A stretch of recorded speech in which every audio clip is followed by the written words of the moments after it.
Alive and Well STL is a presentation of the St. Louis Regional Health Commission and Rare Gem Productions to build a healthier St. Louis. The Regional Health Commission works in partnership with regional health sector advocates and stakeholders to improve healthcare access, reduce health disparities, and improve health outcomes for the uninsured and the underinsured in St. Louis City and County. Alive and Well STL. Today we focus our Alive and Well STL lens on community, trauma, and racial equity. So we've got a whole community. We've got communities like that all across the nation where kids and families are predisposed to a greater likelihood of experiencing trauma, where they're going to hear about a murder or an assault, or they're going to witness a murder or an assault, or they may be the intended victim of a murder or an assault. And so when we're thinking about kids, we're expecting these children to come to school and to focus on math and reading and physics and geometry and biology and English lit and those kind of things without adequate resources to address those things that are getting in the way of them being able to cope. Sure. For certain people, there is no post. There is no end to it. It's continuous. And so for some of our children, for some of our mothers, for some of our fathers and siblings and relatives, the trauma is ongoing, and the availability of services to address that are very, very limited. Exactly. This is producer Jade Harrell. We'll be right back.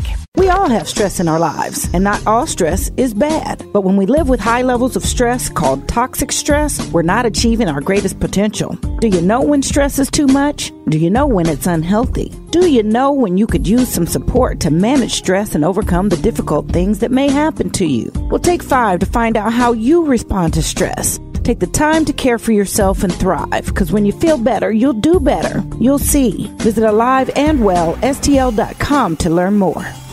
Alive and Well STL. Today we focus our Alive and Well STL lens on community, trauma, and racial equity. And I am so pleased to be joined by Khatib Waheed, who is the founder of REAL, which stands for the Racial Equity and Learning Exchange. Let's start a little bit about what brought you to this work in the first place, Khatib. That's a good question, Jade. I've actually been involved in various levels of systems change, community and family engagement for over 40 years. My first real exposure was while I was still in college, where we experienced some levels of institutional racism and made a choice to address that in the ways that were available to us at the time. And then subsequently began to do some work within St. Louis Public Schools, working with middle school students teaching African American history. And there was an unfortunate incident at one of those schools where a young man attempted to commit violence after school against some of the school staff. And it just brought home to me the awareness that there were things that are happening in the lives and homes of children that go often unnoticed in the school setting. And that failure to seize those opportunities to address those needs seemed to me to be a real lost opportunity. And so I decided to take on a posture of trying to bridge or serve as a bridge between the needs of families and communities and schools and other institutions, and have been attempting to do that ever since. So about 40 years or more. Right. So you started as a young man as well then. Yes, many moons ago. Which then brings to light the framework that you put in your conversation, that what was available at the time. Yes. And what's powerful about that to me is that, one, you were aware that the racism you were experiencing was institutionalized. Yes. And that there was a gap or difference in what you were able to do about it. Yes. But yet still felt and knew there was something that had to be done. Absolutely. Can you tell me more about what happened at that moment or when you became aware? Well, see, I think it might be helpful to just make a distinction between how some of us talk about racism, and there are at least 4 different levels or types. And often when many of us hear the terms racism, we're thinking about one-on-one experiences where people are experiencing harsh language or direct harsh treatment because of their race or ethnicity and so forth. And while that is very important, you will find many people today who will say they no longer experience that. Mm-hmm. And so it doesn't exist. And so in their minds. And so if that's the only lens or the only way of understanding racism, then I think we missed the point. Sure. And so to your question, the institutionalization of racism is still very strong. We're still living with a huge legacy that grew out of Jim Crow and that era before Jim Crow, after the Civil War and before the Civil War, that we've not yet as a nation fully rectified. Sure. And then would that be level 4 on the... That would be levels 3 and 4. So the institutional has to do with, how policies have a disparate impact. In other words, we get confused when we we fail to recognize that there's a difference between intention and impact. Mm-hmm. And so what is that distinction? Well, the distinction is that with respect to impact is that folks can be well intended, really have the best of goals in mind, but because they're not aware of all of the nuances that are in play in whatever it is we're talking about addressing, the results still disadvantage blacks and brown folks at a higher rate. Mm-hmm. And so it's not enough just to look at intent. It's important to look at impact. And so there are a number of policies that have been instituted over the years that disproportionately and adversely impact blacks and brown folks. For example, in 1986, Congress passed the Anti-Drug Act, which required very harsh penalties for the use of marijuana and for the possession and or use of crack cocaine. And black and white leaders bought into the implementation of that. It was during a period when violence was increasing, the proliferation of gangs were becoming very apparent. And there was nothing, to my knowledge, in that law that said anything about we're going to deliberately target black and brown communities. Sure. Right? That wasn't the intent. That was not the stated intent. Yes. Right. Got it. But the impact, how it was implemented, how it was monitored, how it was funded, had a disproportionate impact on black and brown communities, so much so that right now we have approximately 2.3 million people in prison in this country. And the United States incarcerates more adults than any industrialized country in the world. And we have another 6 million people on probation and parole. Out of that 8 million plus, 6 out of every 10 of those people are black and brown folks. You've got over 500,000 of those who are in jail or in prison for substance use, which was a huge increase from the 40-something thousand that people were incarcerated at in 1980. Sure. And so the impact of that not only led to higher rates of incarceration, but it also affected families. So we saw a huge increase or an uptick in the kids who went into foster care as a result of that law. Of course. We saw a huge uptick or an increase in the number of juveniles who went into prison or went into secured facilities. Mm-hmm. And in all of those instances, whether it was adult incarceration, juvenile certification for adult crimes, or juveniles or young people going into foster care, it disproportionately impacted our community. Sure. And so what I'm saying is that to me, that's a very concrete example of how laws may not have a stated purpose of racial discrimination, but they have an impact. Mm-hmm. And then the other thing that I would just add to that is that because we as a society are not as forgiving as I think we claim to be or that we can be, so once a person leaves prison, they still have to report that they are a felon, and that impacts, in turn, their ability to earn a wage or a reasonable wage of living. And so it perpetuates the cycle of poverty. Mm-hmm. And I just think that looking at how we design laws and how we implement them requires us to be thoughtful about how is this going to impact certain communities. And when we're not comfortable talking about race, then we miss the opportunity to realize that those laws may intentionally or unintentionally disadvantage certain groups at a higher rate. Wow. That's powerful, because my question would have been, and as we look at this through the Alive and Well STL lens, you were clear about the impact, especially in this example, on our community. Yes. With our training, we're talking about how that impact then creates the trauma. So now I'm seeing 3 vicious cycles that then swirl within one another. Yes. You mentioned the poverty cycle. Yes. The incarceration, mass incarceration, imprisonment cycle. Yes.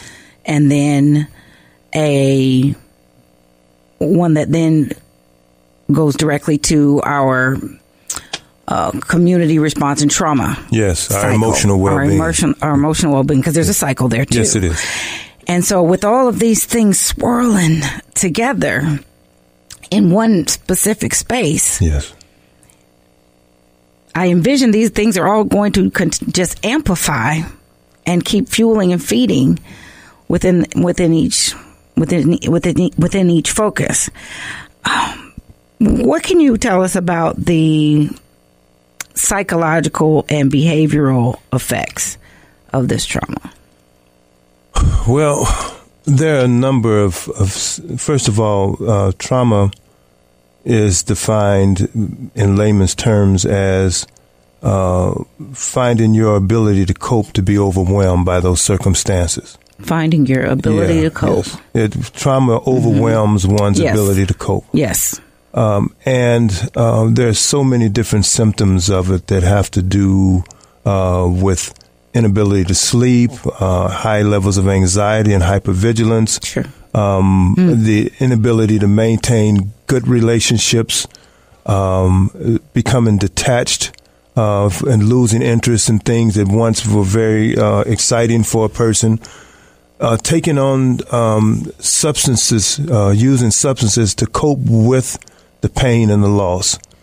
And when I think about those kind of symptoms and that are associated with trauma, there are a couple of different ways that I think about it, and some people talk about it. One is like what's called a post-traumatic stress disorder, where, in essence, a person has experienced an event or a series of events that has affected their ability to cope, whether it's in their workplace or within family or in school or wherever. But the key word there is post, because at some point that experience has ended. Yeah. And so then at a certain point, the treatment is provided. Right. But some other folks have looked at the issue. Ended, yeah. Some others have looked at it and said that for certain people, there is no post. There is no end to it. It's continuous. And so for some of our children, for some of our mothers, for some of our fathers and siblings and relatives, the trauma is ongoing, and the availability of services to address that are very, very limited. Exactly. So, for example, at the same... Or inaccurate, even. Yes, because when we think of it would be classified differently. Yes, yes. And then something that jumped out that you were saying there was losing the excitement of something that once thrilled you. If you're born into a dismal situation... Yes. You know, thank goodness for the simple things that can bring life and joy and excitement. But if that is in the midst of an already chaotic situation, then where do you have your starting point? No, I think that's right. And so one of the realities is that for some of those individuals, there's a lack of hope. And that's normal for them. Yeah, and it becomes normal for them. There's a kind of an ongoing and constant state of depression and a sense that, things will never get better. And really not having a sense that things are better in other places. So it's a huge concern for a lot of us. I remember doing some work years ago in an initiative called Caring Communities. Okay. And I've shared this story with folks before. Where in certain neighborhoods we were working very closely with children and families and community residents, and there were a number of occasions where we saw witnessed the end result of a violent act where the person's remains were left on the street or in a vehicle or something. And when I went to those scenes, I would often notice that there would be children observing the tragedy. And what really troubled me at that time, and this was like 1980s and early 1990s, that the children on the surface showed little or no emotion. And it really troubled me, and it troubles me to this day, because growing up as a kid, I would have shown some kind of expression. If I wouldn't have been in tears, I would have been cursing. I would have been showing some outward display of emotional displeasure and pain. Mm-hmm. But for those children, they didn't show it. And what that said to me was that they had been exposed to too much at an early age. And I'm talking 1990s now. I'm not talking 2016 and 2017. Where it's right. So if you fast forward that to now, our children and our grandchildren are exposed to even more through the media and through lived experiences. And to me, I think that notion of continuous traumatic stress applies to them. And we've got a whole community. We've got communities like that all across the nation where kids and families are predisposed to a greater likelihood of experiencing trauma, where they're going to hear about a murder or an assault, or they're going to witness a murder or an assault, or they may be the intended victim of a murder or an assault.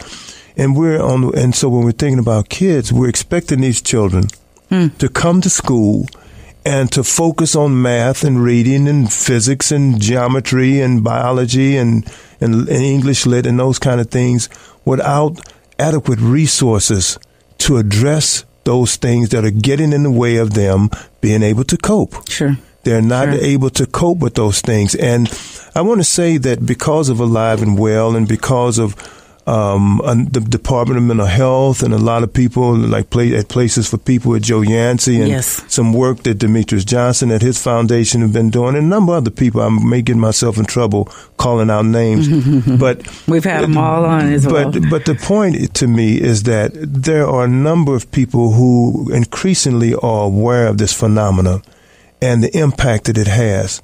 And in my work with St. Louis Public Schools, for example, the district is really now trying to pay attention to that. The challenge for a district like SLPS is the lack of resources. Okay.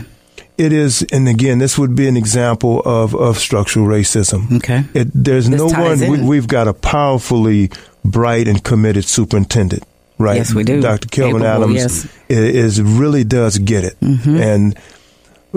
but he can only do so much. We need the resources so that when the children come to the building, and he is, by the way, trying to find those resources, right? But we need the resources so that when those children come to the building, there's a place for them to go, people with whom they can talk to get the ongoing therapy.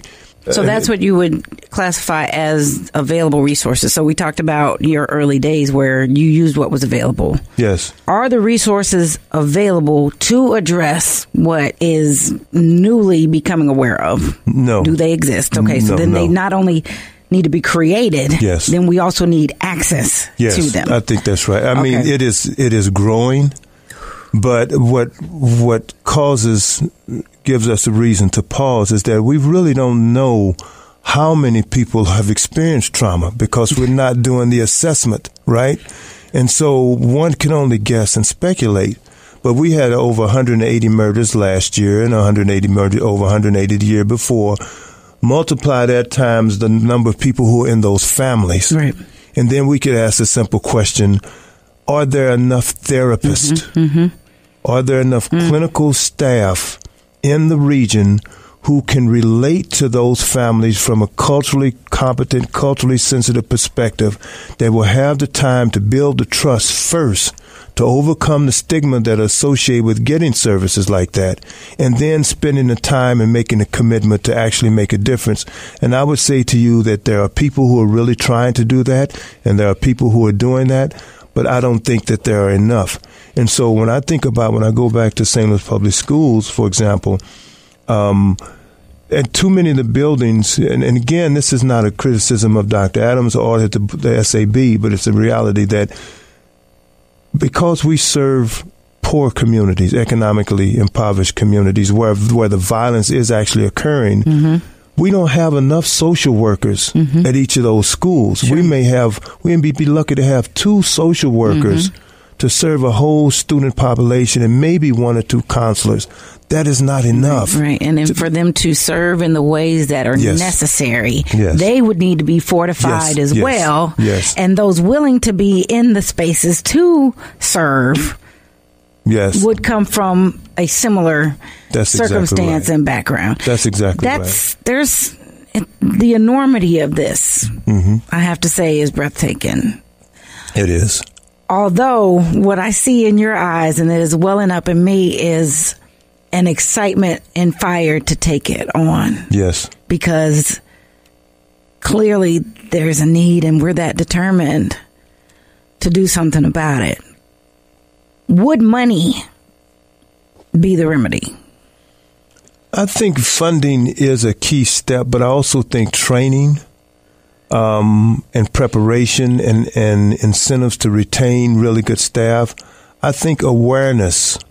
Mental health is still, I think, a field that people have a lot of questions about, and there are those who question the validity of it because the symptoms of mental illness are not always so apparent. I mean, we have those stereotypical kind of images where you see a person that may be homeless and is unkempt and so forth and dealing with schizophrenia or depression or whatever.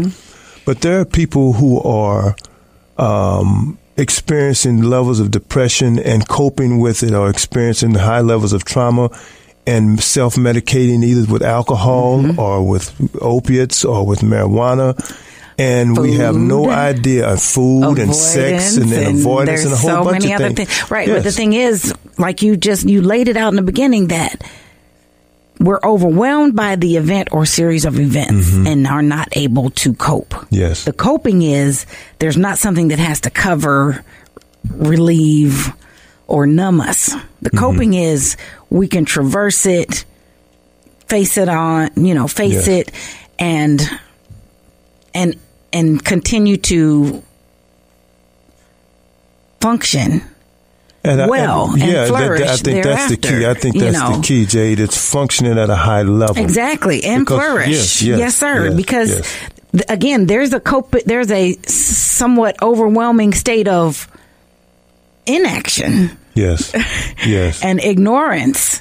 Yes. That can exist when you're overwhelmed too. You Absolutely. know, what do they call that? That paralyzation. Yes. Emotional paralysis. Thank you. Yes. I get a whole bunch of thoughts and words going at once.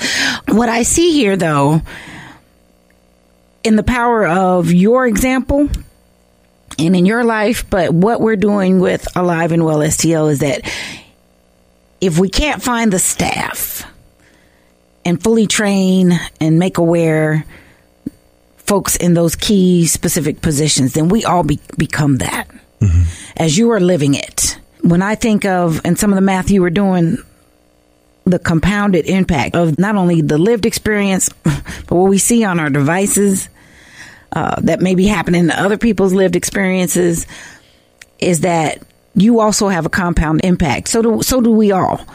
Look at the lives that you're touching by your teaching, by your organization, one by being real, but by bringing the awareness and openness to it, so that when we know what's going on with us, or we know where to get some help, or we start addressing the problem, like you said, to even create some resources to avail. And I think we're going to have to become those resources ourselves. Yes. Like for the numbers of people that have to have it, I don't know that we could stop the leak, the bleeding quickly enough and effectively enough by trying to supply staff for it all. It's just so huge. You put it in perspective about how huge it is. Yeah, I couldn't agree with you more. We have to become those things for one another. Yes, I think that's right.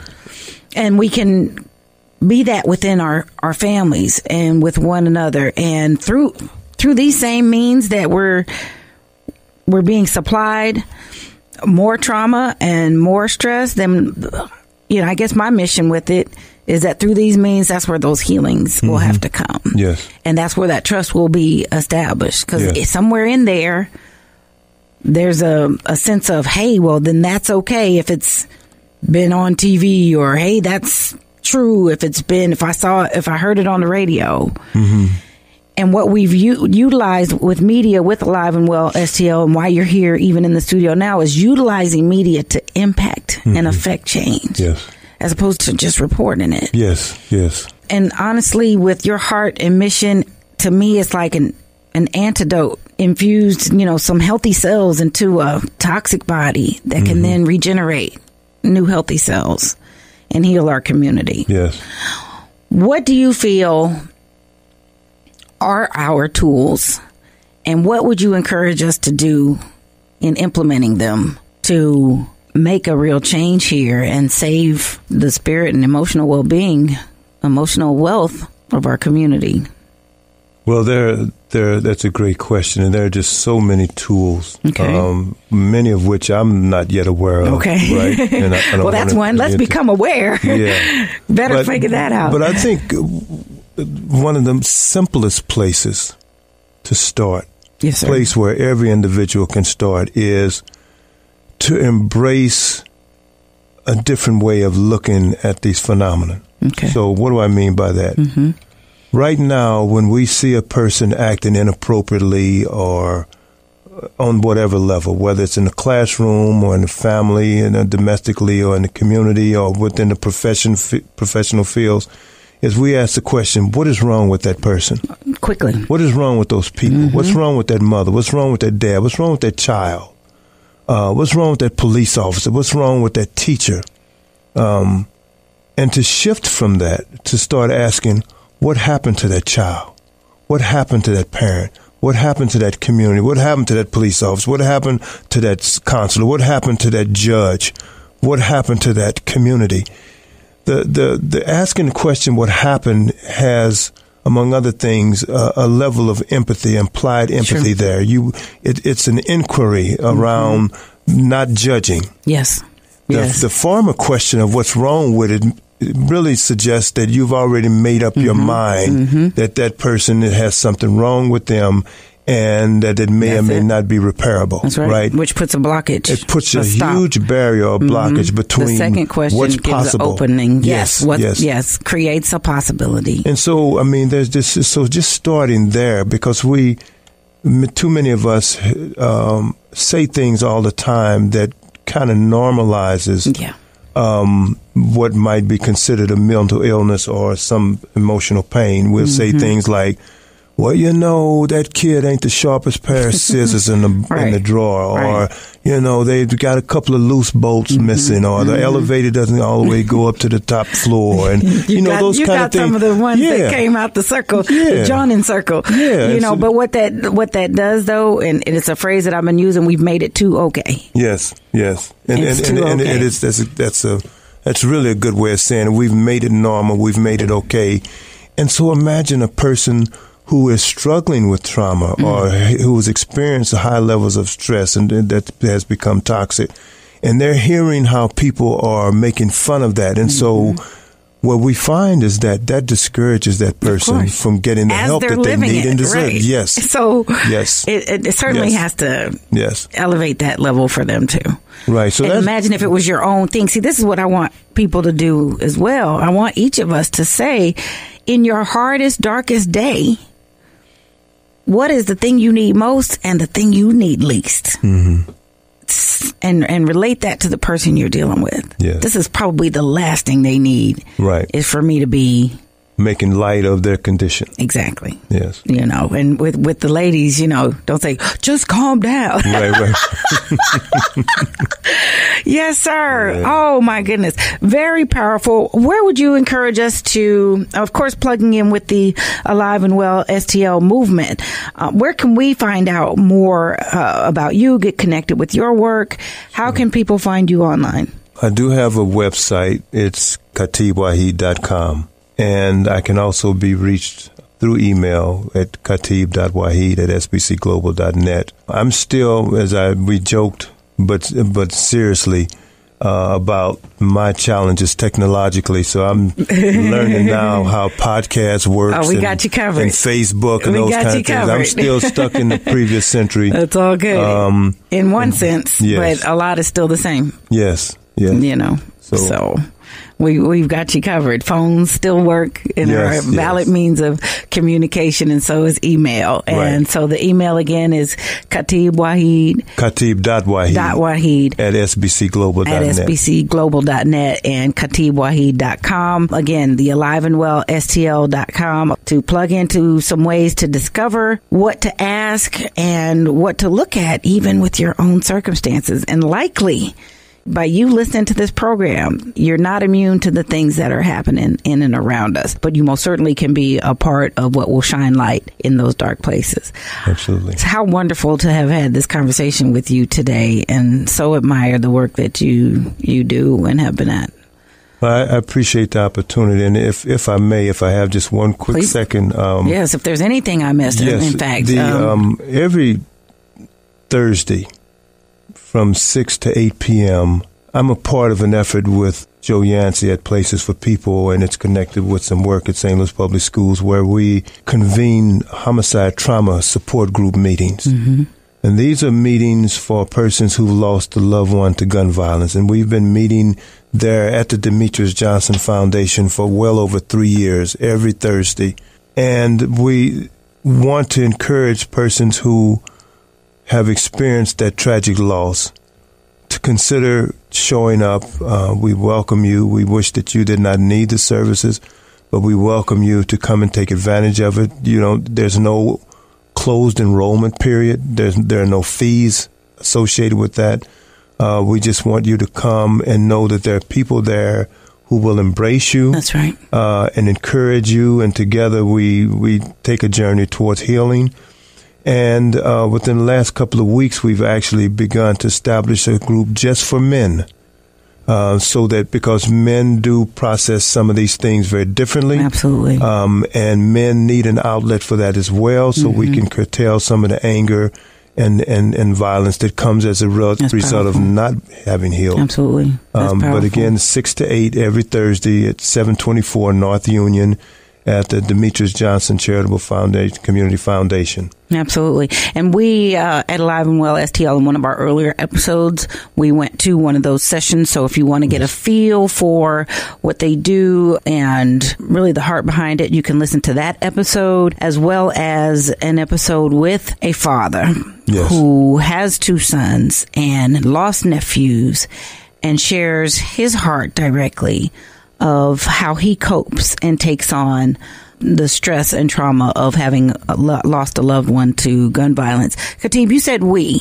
Yes. Did you also lose a loved one to gun violence? Well, no. I've had members of my family who have been victims of gun violence, but as I think about it, I need to take that back. I did lose a brother-in-law. Yeah. Years ago, who was only about 19 years old and left this space much too early. Mm-hmm. And I think about the impact that it had on my wife and her side of the family, and it was a very painful experience. And so, yes, I have experienced that as well. How do you stay charged and well, I think I think one of the things that helps me, of course, is my faith in God and my prayers and my religion and trying to adhere to that. I think fundamentally that's the most powerful piece. But then the love for humanity, and a particular love for my own people, because I know that we are great. I know that in spite of all of the trauma and the violence and the poverty, we still rise, as Maya Angelou says. We still accomplish so much in the midst of all of that. And that inspires me. And it just calls me to reflect on how much more we could be doing, not only as African Americans, but as a nation, as whites and Latinos and Native Americans and Asians and so forth. How much more as a nation we could really be a beacon for the world in the way that we espouse, but that we have not yet actually actualized. Yeah. You know, we've got good commercials about our greatness as a nation, but I think we've got a long way to go. I think there are some great things about our nation. There are some great things that we've done, and there are some great people across race and ethnicity and class that are doing great things. But I think I really believe that if we can heal, that our ability to become more human and to become more caring for other people, regardless of race and class, will grow exponentially. And I think that's part of the work. That's part of the inspiration for me to be able to actualize that and to contribute to that so that my grandchildren, I have 8 very beautiful grandchildren, and I look forward to them having an opportunity to live a better life than I've been afforded. And my lifestyle, I think, is better than what my parents were able to experience. And it was because of them and our foreparents that have laid, foundations and made sacrifices. So it's all of that I reflect on that inspires me and keeps me moving. That's right. Well, that's the hope and encouragement for us all. Thank you again, Khatib Waheed, joining us today on Alive and Well STL. Learn more at aliveandwellstl.com and be encouraged. We can better manage the stress in our lives by building supportive relationships and communities. And you can bring Alive and Well STL to your community by becoming an Alive and Well STL ambassador. Ambassadors are a key part of educating our community about how trauma impacts our social, emotional, and health outcomes. If you're interested in being a part of Alive and Well STL and helping continue the conversation, please visit aliveandwellstl.com or email aliveandwellstl@stlrhc.org. We're excited to have you join us with the Alive and Well STL movement. Alive and Well STL is now a community-wide effort focused on reducing the impact of stress and trauma on our health and well-being. The research is clear. Stress and traumatic experiences are making many of us sick, and together are the leading cause of poor health outcomes. Take 5. Visit us at aliveandwellstl.com to find out where you are emotionally. Become an ambassador. Reach out and help build a supportive community. Learn resiliency skills. Get the help you need. Share your stories. Hear others. And learn more about stress and how it affects us. That's aliveandwellstl.com. Alive and Well STL is another positive production of Rare Gem Productions. Thanks for listening.